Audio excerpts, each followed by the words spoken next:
Good evening, guys. This is Henry Gamble with SimplerOptions.com, and in today's free video, I'd like to give you my take on the current stance of the market. Obviously, it's no big secret that the S&Ps have been taking a beating for the past several days, and it's way outside what you typically would expect from a monthly expiration. But one of the things that I have found most helpful throughout my trading is looking at this chart. Now, this particular information is not available in Thinkorswim. It's not available in a lot of various platforms. You can, however, get it from the CBOE, and they will give you the put-call ratio for all optionable products. The PCVA is just the put-call volume analysis. The difference about this chart is it's taking into account all optionable products, not just SPX or not just one particular stock, but a broad overview of the markets. As you look over this and you kind of zoom in here to the past several days, what you can see is that there's been a lot of put buying activity during this decline, and of course that makes sense. The markets have been going down. But the thing I always try to remember is we're not trying to trade the left-hand side of the chart. If you were positioned for this decline, that's great. I hope you weren't fighting it for the past year, because that hasn't been easy. But then as I look at it where we stand right here, right now, I've placed this horizontal level on where the put-call ratio closed today in relation to a 10-period simple moving average. When you look at that, and look at that level in relation to where it's been for the past 5 years, the last time we see a reading this extreme was all the way back here in the level I was looking at, because there was one test of it here, but then there was another right here. And this was back towards, let's call it right there at about June of 2012.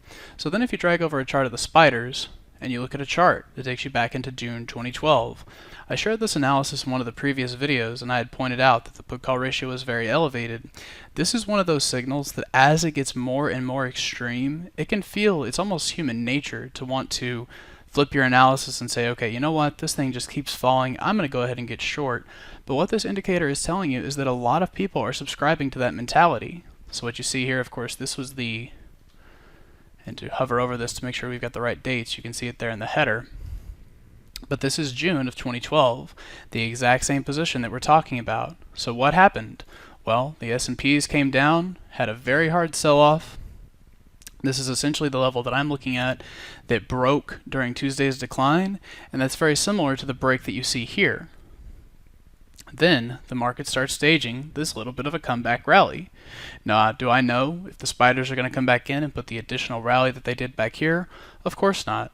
But all I can say is that when the put-call ratio is this high, everyone is bearish. To say that the market is done and the S&Ps are going to, you see all kinds of interesting estimates out there, but I just stand behind the fact that the left-hand side of the chart is the easy part to read. The right-hand side of the chart is the part that I'm trying to play, and I really don't see any reason trying to get short at these levels. Now on the retracement, we're going to follow resistance and see if we get any additional sell triggers against that, but then also keep things like this in mind, where when you look at charts like the VIX, volatility is well extended, and even if you don't subscribe to the idea that the market is going to go higher, well, at least try not to buy options, because buying options with this extreme volatility is a very tough way to make money. If you're at least selling put spreads or selling call spreads, that should put you on the right side of volatility, and then we'll see what that put-call ratio can do for the overall indexes into the end of the year. So I hope that helps. We'll see you guys at the next free video.